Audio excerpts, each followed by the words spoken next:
Welcome to the Back to Me podcast, where we help multicultural incoming freshman women and men manage their entire college experience throughout post-graduation to successfully transition into entrepreneurship and corporate workspaces as new hires. Back to me. Oh, I turned it around. I'm back to me. I finally figured it out. I'm back to me. So when you think you have nothing, back to me. I go back to me. Yeah, I'm back to me. Hello, everyone. It's your host, Yoli Tamu. When COVID caused life as we knew it to shut down for an unforeseen time, some students discovered a passion that led to the pursuit of a degree they did not see coming. In this week's episode of our 4th annual Divine 9 series, we are joined by Khaleb Byrd, Polemarch of the Zeta Gamma chapter of Kappa Alpha Psi Fraternity Incorporated. In an effort to maintain a connection with his friends and his love for computers during COVID, Khaleb and his friends decided it would be fun and economically sound to build their own computer. This passion project led him to pursue a degree in management information systems and accounting at Coppin State University in Baltimore, Maryland. Find out how he plans to get the word out about voting on his campus and why he gives his father credit for his tenacious spirit of dedication and commitment to getting the most out of his college experience. Enjoy. We are in full swing with our Divine 9 series, and we definitely wanted to focus on undergraduates. And I mean, it is truly an honor. This young man, I met him earlier in the year, and we did some mental health student paneling, and it was great. He was a great guest, and he has an incredible major that I can't wait for him to share. It's Mr. Khaleb Byrd. How you doing? How you doing? I'm happy to be here. Oh, I'm so glad to have you. Thank you. Thank you for having me. Yeah. Yes. So you are representing as a Polemarch of the Zeta Gamma chapter of Kappa Alpha Psi Fraternity Incorporated. Yes, ma'am. I love it at Coppin State. This is so cool to have you. So now you're currently a junior and you're majoring in management, information systems, and accounting. Mm-hmm. Whoa, that title alone is a lot. I don't think we've heard of that major in particular at HBCUs. Is that a pretty rare major? So yeah, not all HBCUs that I'm familiar with have it. I was lucky enough to find it at Kappa. I actually originally went to school for computer science and then was fortunate enough to, go through some adversity, and it gave me a chance to, look at all the other majors that I hadn't considered, being stuck on computer science at the time. And then I ended up finding management information systems, and ever since I've been flourishing. Wow. So break that down. Management information systems. So you briefly told me about overseeing a lot of software programming and overseeing people. So the management information systems, in my experience, the things that I work on primarily are Word, Microsoft Office, things of that nature. I'm more of a Microsoft fluency, enthusiast. Like, that's what I learned about how the processes that we use in our works are supposed to go. And then, make sure there aren't any issues with that. For my job that I hope to get through this major, connects me directly with project management. Project management gives me the ability to oversee anything that is going on in a team when we're trying to, if we're at a business or corporation or something like that, and, we'll have somebody that's a product owner that's offering us a certain amount of money to provide a service, to develop what they're asking for. I would be in a position to oversee the technology used and, make sure that my team and the product owner have direct communication so we move fluently. Wow, pretty cool. And so you said that you recently did an internship, or are you still there? I think it was Kanye Government Services. Yeah, I recently worked for KGS. I've been there for 2 years, left KGS. Very, very, very loyal to them. They've supported me. They paid for my Scrum Master certification, so they've been very good to me. I worked there for 2 years as an intern. I just finished up this past month for the summer. And, it was a wonderful experience getting the opportunity to get my Scrum Master for free. Those who aren't familiar, a Scrum Master certification is for project managers. It's a certification that essentially says that you can lead a Scrum team. And I can only go but so far about how good that is to have at my age, where I'm at in school. So, I'm very, very, very happy about where I'm at right now and, the opportunities they've given me. That's fantastic. As a junior, you're already on your way. I love that. So now you talked about when you finish this major, you can actually pick up a business degree so that you can go into entrepreneurship or a corporation if you choose. Yes. Yeah, my degree falls under the business department, so I would get a BA. Mm-hmm. Got it. Got it. Okay. Very cool. Very cool. So now what motivated you to get into computer science, or why were you interested in computer science in the first place? Well, I've always loved technology. Ironically, I'm a music lover. I'm very boyish about music. I like to play around with sounds and things of that nature, and that comes with technology. So, I like to sync music without the proper necessities that are required to sync it by itself. I like to do it manually. So I'll calculate the times and, play it at the same time, hoping it's going to go. Like I used to do stuff like that. And through that, I played a lot of computer games, played a lot of video games growing up. I had a friend group growing up that we were very interested in computers. We all mutually built our PCs that we had, as like a group project, something that was supposed to be fun for us, not required out of school. So we all built our PCs. And, now that we still use them to this day, to connect with each other, and play games with each other. So I think the bond that technology has kept between me and the people I love, and the opportunities, and definitely the opportunities and the things that I've learned from technology is, I'm indebted to it at the end of the day. So I love technology. It's what I want to do. And, I got wires in my heart. So Wires on your heart, in your heart. I love that. So wait, you said you built a PC? yes, How old were you when you built a PC? this was during COVID. So I was probably 16, What? 16 going on 17. Yeah. We had a friend group, just 3 other people. And ironically, I wasn't as familiar with the process at the time. So it was a learning process. Like it was a whole lot of buying pieces and taking them back, or buying the wrong pieces, and you got to ship them back to wherever they came from. And computer pieces are expensive, so it was a lot of trial and error. But it afforded me time to spend with my friends. Like we were all mutually interested in this project. We all wanted our own PC without thinking that we could finesse our way into not spending as much money as you would pay for something that's already built. Wow. So we teenagers trying to save $1, like that's what it was. Geniuses at 16. Building computers. I love this. My goodness. Okay, so now you're currently a junior at the incredible Coppin State University. You guys are doing great things over there. So now, as a Polemarch, you told me you're a Polemarch of your fraternity. Yes, ma'am. So that's a leadership role, right? So you're juggling a lot. How are you managing life?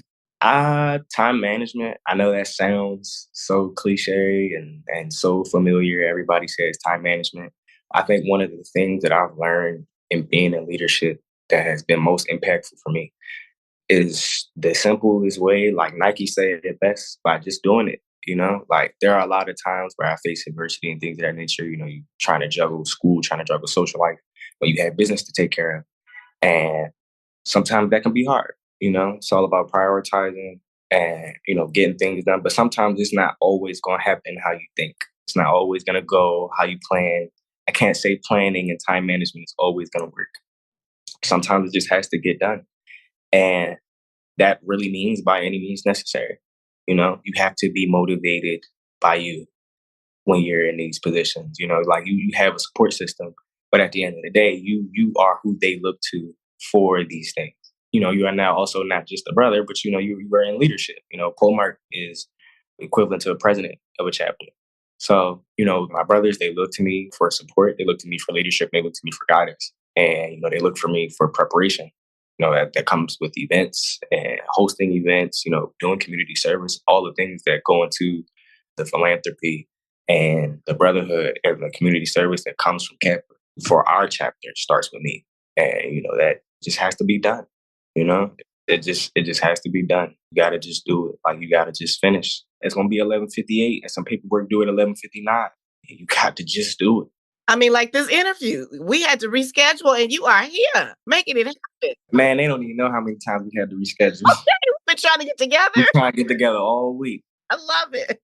So just like telling the truth. Yeah. Just like this, we just got stuff just gotta get done. And I felt like once I kind of learned, I kind of really viewed it as reality that, it's hard to understand that like when adversity happens that you have to still do stuff and you're still going to be held responsible.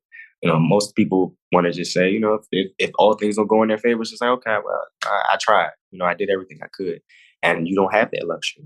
Now that's a skill that doesn't come naturally. Did you have some mentorship around you that encouraged you to have this mindset? I mean, where does this come from to just do it? Really, my dad. My dad is a average Joe. He's very, very, he's a very well mannered and well spoken Black guy, and he's also very stoic, like most Black fathers. And I think I've heard it throughout my life, but I think now that I'm in an age where I'm in a position where I really have to see it and have to embark in that lifestyle, I understand it a lot more. And now we can talk about it. I can vent to him about it or call him and say, man, it's hard right now. And I know what you want to tell me. But instead of me sitting here, instead of you giving me a lecture about what I already know, now I can explain to you that I'm just bothered by the fact that I have to do it. And I just want some support right now. So I think it's just giving me a chance to explain myself better, be a little bit more effective with my communication about what my actual problem is. Some of these things in life are just what they are. They're just the standard that you hold yourself to. And sometimes holding yourself to a standard is hard by any means, Absolutely. regardless what the standard is. If you holding yourself to a standard requires some form of discipline, some form of commitment to yourself. And that's just something that, I still struggle with, but I feel like I'm doing a better job of giving myself credit for the times where I do commit to myself and I do dedicate, my heart, and I dedicate my time to the things that I'm supposed to do. I'm not perfect, but I feel like now I can be happy for what the things that I do. Absolutely. I mean, you're definitely on your way with all that you're doing. Your spring 2024 initiate. So you're a new fraternity member and you'll be heading out next year. Congratulations. Thank you. So now here we are in this election season, and we're dealing with a Divine Nine candidate. And in addition to all your leadership roles, you are leading a campaign for the election. Tell us about that. What's going on? Yeah, so the school as Kappa itself, all majority of the Divine Nine are coming together to push the voting registration initiative. I've seen a lot of schools participate in this initiative. Our NCNW chapter, our national chapter of Negro Women, has been very adamant about voters registration this year. So has the MPAC on campus, and we're also looking to host an event for voters registration, make sure everybody is registered to vote and understands how imperative it is to vote this year. I'm going to vote, and I feel like it's imperative. I know there are a lot of people that feel like that your vote does not matter, and that is not true. Right. There are a lot of people in the world, and there are going to be a lot of people who think just like you. And the more people that are, is the more people there will be that won't have a say. Voting for me is not about whether I get what I want, but it is about speaking for myself for what I want and advocating for myself. I feel if I don't advocate for myself for what I want, then I'm doing a disservice to myself, whether or not it's going to be impactful. I can't say that I didn't put a foot in the door or I didn't try to get what I felt would be best for me. That's powerful. I think that a lot of HBCUs, especially in Maryland, have been doing a great job of pushing the voter registration initiative and, tell everybody go vote. I love this. So now how are you informing students on campus? Is it going to be a large event you're putting together? What are you guys doing? Yeah, so we particularly do events, do tablings, just with voter registration process. People from Maryland government, they'll come and they'll provide the ballots and slips, things of that nature, and information that we would need for the election. We would provide the campus with it. We would send a school-wide email saying, hey, or we'll post on our social media saying, hey, we have a voter registration thing coming up, like y'all to show, to educate yourself on, some things going on in the election right now and what you can do to start for yourself. I just think this is great. You know what I mean? The timing of it and the fact that you're here on the podcast so you can, get some attention out to it and hopefully we can help you spread the word. So thank you for doing this. When I think about your status as a Polemarch fraternity member, and you chose Kappa Alpha Psi, I always ask why your organization, what are the advantages? And tell us a little bit about Kappa Alpha Psi. So I chose Kappa for honestly, I hold achievement very near and dear to my heart. Doing better is something that you want to do. I feel like everybody should want better for themselves. It's always about every day is a step higher. So I feel like Cap put me around a group of individuals that felt similar and, were fully dedicated to doing better for themselves and doing better for others. And, that was something that interested me. Being a part of a collective that is known for that, it means something. I think my experience now in Kappa is also like, it's been what I thought it was going to be. Now I go to different schools and stuff like that, or I'll even go outside and people see my lanyard. And, now I just met somebody who I hadn't met somebody random on the street just because, I had a lanyard on. Like there's something to say about that. That connection with past generations is volatile for our growth as a culture. And I think that connection to, our older members, things like our older members, is great. It does a lot for an undergraduate student, and it does a lot for a young man. Being able to have those connections with people who have been here before you. So in your case, it wasn't necessarily legacy. It was the friendships that you had already had and you guys kind of all Most definitely. united. I'm the first Greek person in my family. Wow. Okay. So I had no idea about any of this before. Like my sister went to University of Albany. So she had given me, slight little, gifts and gabs about it, about if I ever went to college, what she thought I would be if I joined a fraternity and stuff like that. But I never understood it until I got to college, and then I did it, and everything came to fruition. That's so good to hear because, I mean, like we said, spring 2024 initiate. So that means you were a sophomore at the time, I was. right? And so on this podcast, we have listeners that are incoming freshmen and just the anxiety of hitting college for the first time. And you were 2 years in and ready to roll. So, I mean, is that just in you or you just found your people as soon as you got there? It's hard to say because I want to say it's in me, but at the same time, it's as much work as it took to decide and studying about what you want to do. Or, does this mean as much to you as you think it does? A lot of self-questioning. It's hard to make decisions for yourself because you never know which one is the best. Yeah. And it's good to talk to others. Yeah, but I feel like I took a risk based off of the information that I had at the time, the research that I had done, and I've yet to regret it. It's so good to hear that you were just fresh on the campus, ready to embrace all of it, the experience. We need to hear these things. So now we always wrap up with these final words of encouragement. And I'm just thinking about that listener, as I said, who's just new to that environment and just, even considering whether college is for them or not. Do you have any words of encouragement for that person? Don't think that college has to be free, but give college a chance before you just let it go. Before you just outrule it, for people who are who are entrepreneurs younger and things like that. I run into a common thing where I hear that my young entrepreneurs don't find the need to go to college because they've already started life, which is true in your own fashion. But we have to look at college more as an add-on than the end-all be-all. College is not the end-all be-all. It doesn't start and end. Like it starts and ends. It'll begin and it will be over. Something as small as this. I just crossed in the spring, but I'm about to graduate next year. Yeah. Time has flown, and I've been fortunate enough to enjoy it, but time goes by fast. So college isn't gonna make you, but use it to develop what you already have going on. And if it doesn't work out and you feel like you wasted your time, you deal with that as you please. But don't rule it out before. Like it's a network out there. It's its own college. Is its own network. There's nothing like a college experience, especially an HBCU experience. Especially at HBCU. I love this. Well, thank you so much, Khaleb. We made it. We got together. Finally got together. Yes.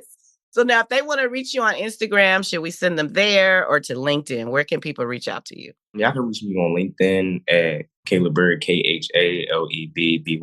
Y'all can reach me on Instagram at K is 38NE. And Yoli, thank you for having me as always. Yes, you're the best. I wish you so much success, and I'm definitely going to stay in touch with you. Yes, ma'am. I want to know what you're doing. All right. Yeah, so much. I look forward to hearing from you. Okay, you take care of yourself. We'll talk soon. All right. Thank you for joining us. So if college is its own powerful network, make sure you take the time to strongly consider whether it is right for you. For more information about other episodes, remember to subscribe to the Back to Me podcast, College and Beyond. I'm your host, Yoli Tamu. Leave a review at the end of this podcast, and if you would like to learn more about other special events, join the Back to Me podcast group available now on GroupMe, or simply text Back to Me to 833-206-4565. Until next time, be well.